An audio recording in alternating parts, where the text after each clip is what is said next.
തിരുവനന്തപുരത്തുള്ള സാധാരണക്കാരായ ആളുകൾക്ക് ഈ കോർപ്പറേഷൻ ഭരണം ഒരു വലിയ തകർച്ചയാണെന്ന് വീണ്ടും വീണ്ടും ബോധ്യപ്പെട്ടുകൊണ്ടിരിക്കുകയാണ്. അതിന്റെ പ്രധാനപ്പെട്ട കാര്യം കുടിവെള്ളത്തിന്റെ വിഷയമാണ്. ട്രഷറിയിലുമുള്ള പ്രതിപക്ഷത്തുള്ള മറ്റു പാർട്ടികളിലെ നിങ്ങൾ കൗൺസിലർമാർ നമ്മളെ കളിയാക്കി, നിങ്ങൾ ഇപ്പോഴേ പോയി സമരം ചെയ്യാൻ.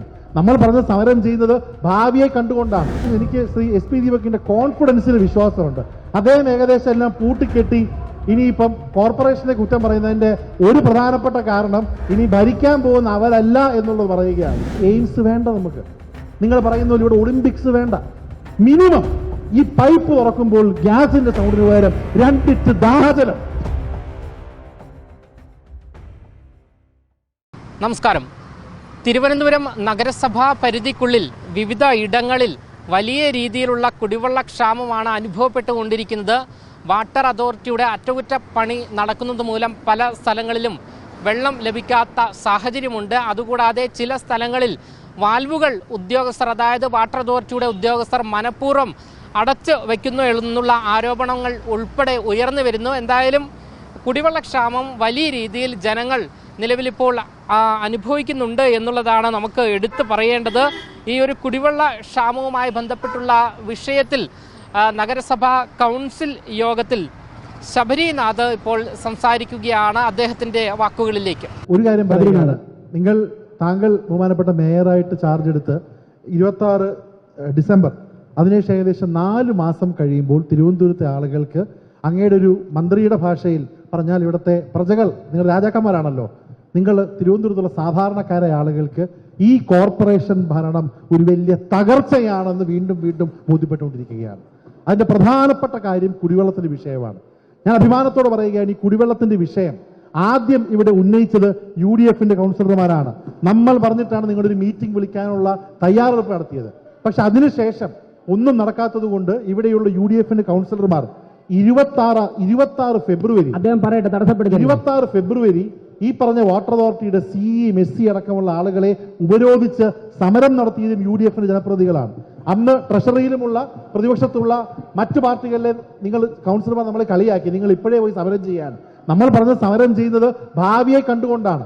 അങ്ങനെ ഭാവിയെ കണ്ടുകൊണ്ട് സമരം ചെയ്ത് നമ്മുടെ വാർഡുകളിലെയും പ്രാന്തപ്രദേശങ്ങളിലെയും വിഷയം പറഞ്ഞിട്ടും നിർഭാഗ്യവശാൽ വാട്ടർ അതോറിറ്റിക്കും അതിൽ ഒരു പരിഹാരം കണ്ടെത്താൻ കഴിഞ്ഞില്ല, ഈ കൗൺസിലിനും കഴിഞ്ഞില്ല. ഒരു കാര്യം ഞാൻ പറയുകയാണ്, എന്തായാലും ഒരു കാര്യം എനിക്ക് ശ്രീ SP ദീപകിന്റെ കോൺഫിഡൻസിൽ വിശ്വാസമുണ്ട്.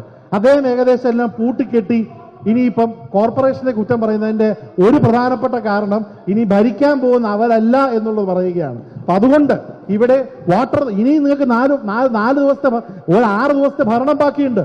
അദ്ദേഹം പറയുകയാണ്, അദ്ദേഹം പറഞ്ഞത് വാട്ടർ അതോറിറ്റിക്ക് ഒരു റോളുമില്ല എന്നുള്ളതാണ്. ഏത് സർക്കാരുകളും, അത് കേന്ദ്രമാവട്ടെ, കേരളമാവട്ടെ, അല്ലെങ്കിൽ ത്രിതല പഞ്ചായത്തുകളാവട്ടെ, ഡിപ്പാർട്ട്മെന്റ് ആവട്ടെ, അതേ ഭരണഘടനയിലെ പാർട്ട് 1, 2, 3, 4, 5 ഉണ്ട്. അതിൽ ഒരു പാർട്ട് പറയുന്നത് സ്റ്റേറ്റിനെ കുറിച്ചാണ്, ഒരു പാർട്ട് പറയുന്നത് സെൻട്രലിനെ കുറിച്ചാണ്, ഒരു പാർട്ട് പറയുന്നത് ജുഡീഷ്യറിയെ കുറിച്ചാണ്, ഒരു പാർട്ട് പറയുന്നത് ത്രിതല പഞ്ചായത്തുകളെ കുറിച്ചാണ്. ഇതെല്ലാം ഒരുമിച്ചുള്ളതാണ് ഈ ഭരണഘടന. അതെല്ലാം നിങ്ങളുടെ ഉത്തരവാദിത്വമല്ല, നമ്മുടെ ഉത്തരവാദിത്വം എന്ന് പറയുന്നത് നമ്മുടെ എല്ലാം ഒരുമിച്ചുള്ള ഇവിടെയുള്ള കോർപ്പറേഷനും കേരള സർക്കാർ അടക്കമുള്ള കൈയടക്കണ ഗിരിയാണ്. കുടവും വെച്ചുകൊണ്ട് ഫോട്ടോ എല്ലാ പത്രത്തിലും വന്നായിരുന്നു, അത് കാണാൻ ബാക്കി ആരെങ്കിലും നമുക്ക്. ഞാൻ പറഞ്ഞു വരുന്നത്, ഇവിടെ അദ്ദേഹം പറയട്ടെ, ഇവിടെ വാട്ടർ അതോറിറ്റിയുടെ വലിയൊരു പരാജയം ഉണ്ടായിട്ടുണ്ട്. SC അടക്കമുള്ള ആളുകൾ കണ്ടിട്ട് അവർ കൈമലർത്തുകയാണ്. ഈ വാട്ടർ ലീക്കേജിന്റെ വിഷയം കണ്ടെത്തണം. അതുപോലെ തന്നെ ഡെലിവറി ചെയ്യുന്ന ആളുകൾക്ക് ഉത്തരവാദിത്വമുണ്ട്. ആ ഉത്തരവാദിത്വം പറഞ്ഞുകൊണ്ട് നിങ്ങൾ പണ്ട് സമരം ചെയ്തത്, നിങ്ങൾ ഭരിക്കാൻ വന്നപ്പോൾ നൽകിയ ഉറപ്പെന്താണ്? നിങ്ങൾ ഭരിക്കുമ്പോൾ ഇവിടെ ഞാൻ പറഞ്ഞല്ലോ, എയിംസ് വേണ്ട, നമുക്ക് നിങ്ങൾ പറയുന്ന ഇവിടെ ഒളിമ്പിക്സ് വേണ്ട. മിനിമം ഈ പൈപ്പ് തുറക്കുമ്പോൾ ഗ്യാസിന്റെ സൗണ്ടിന് പകരം 2 ലിറ്റർ ദാഹജലം. ഇവിടുത്തെ പറയുന്ന പോലെ കഴിഞ്ഞ 4 മാസമായിട്ട് നിങ്ങൾ ഭരിച്ചതിന് ശേഷം ഇവിടെ വെള്ളവുമില്ല. എയിംസ് വേണ്ട എന്നുള്ളത് UDFന്റെ ഔദ്യോഗിക അഭിപ്രായമാണോ? എയിംസ് വേണ്ട എന്നുള്ളത് പറയാമല്ലോ. എയിംസ് വേണ്ട എന്ന് കോർപ്പറേഷനിൽ UDF പാർലമെന്ററി പാർട്ടി നേതാവ് പറഞ്ഞു. ഒളിമ്പിക്സ് വേണ്ട. നിങ്ങൾ ആദ്യം ആദ്യം എയിംസിന്റെ സൗണ്ട്, നിങ്ങൾ ആദ്യം നിങ്ങളുടെ MPയോട് എയിംസ് എവിടെയാണോ തീരുമാനം എടുക്കുക, അവിടെ എയിംസ് എവിടെ വേണ്ട എന്നുള്ളത് അല്ല ഞാൻ പറയുന്നതാണോ. തൽക്കാലം നമുക്ക് ആദ്യം ഇന്നോ നാളെയോ എയിംസ് വേണ്ട. ഇന്നോ നാളെയോ ചേച്ചി ആ വാർഡിലെ പൈപ്പ് തുറക്കുമ്പോൾ ആ ഗ്യാസിന്റെ സൗണ്ടിന് പകരം, ആ പൈപ്പിന്റെ സൗണ്ടിന് പകരം 2 ലിറ്റർ ദാഹജലം ഈ 101 വാർഡിലെ കൗൺസിലർമാർ കിട്ടിയില്ലെങ്കിൽ ആൾക്കാർ നോക്കുമ്പോൾ കോൺഗ്രസോ BJP ഒന്നും ഇല്ല, ചീത്തവളി എല്ലാവർക്കും കിട്ടുന്നുണ്ട്.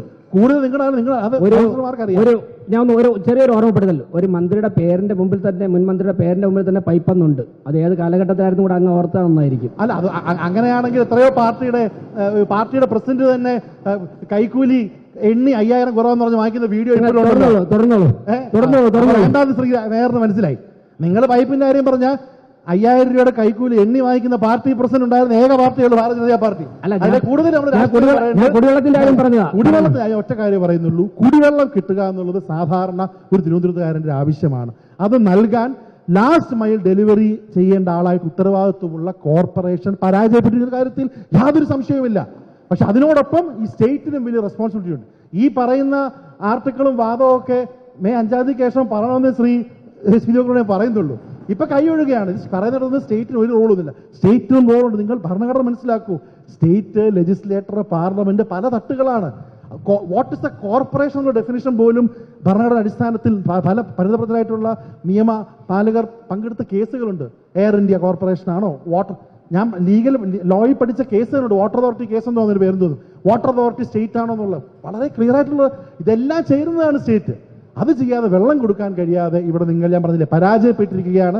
2-3 മാസമായി ഇവിടെ കൗൺസിലേഴ്സിന് എല്ലാവർക്കും ഒരിടത്തും പോകാൻ പറ്റുന്ന അവസ്ഥയാണ്.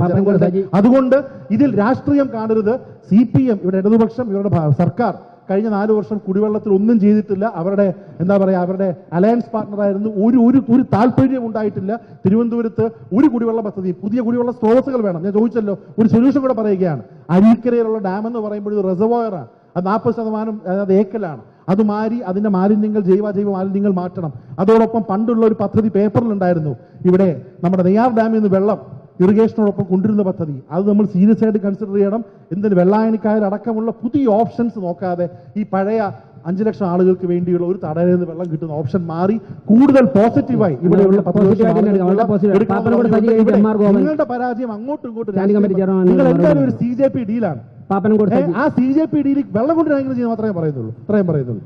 രാഷ്ട്രീയ ഡീല് വെള്ളം കൊണ്ടുവരാൻ വേണ്ടി ചെയ്യണമെന്ന് പറഞ്ഞുകൊണ്ട് എന്തായാലും കോൺഗ്രസ് നേതാവായ ശ്രീ ശബരിനാഥ് എടുത്ത് പറയുന്നത് സംസ്ഥാന സർക്കാരും നഗരസഭയും മനഃപൂർവ്വം ഇത്തരത്തിലൊരു ജലക്ഷാമം സൃഷ്ടിക്കാനുള്ള ശ്രമമാണ്, അല്ലെങ്കിൽ അത്തരത്തിലൊരു പ്രവൃത്തിയാണ് നടത്തിക്കൊണ്ടിരിക്കുന്നത് എന്നാണ്. അദ്ദേഹം പ്രധാനമായും ഇവിടെ എടുത്തു പറയുന്നത് CJP ഡീലാണ് നഗരസഭയ്ക്കുള്ളിൽ നടക്കുന്നത്, അതുകൊണ്ടാണ് ഇത്തരത്തിൽ ഒരു ജലക്ഷാമം ഉണ്ടാകുന്നത് എന്നുള്ളതാണ്. ക്യാമറമാൻ അഖിൽ അശോകിനൊപ്പം അമൽ രുദ്ര, മറുനാടൻ മലയാളി, തിരുവനന്തപുരം.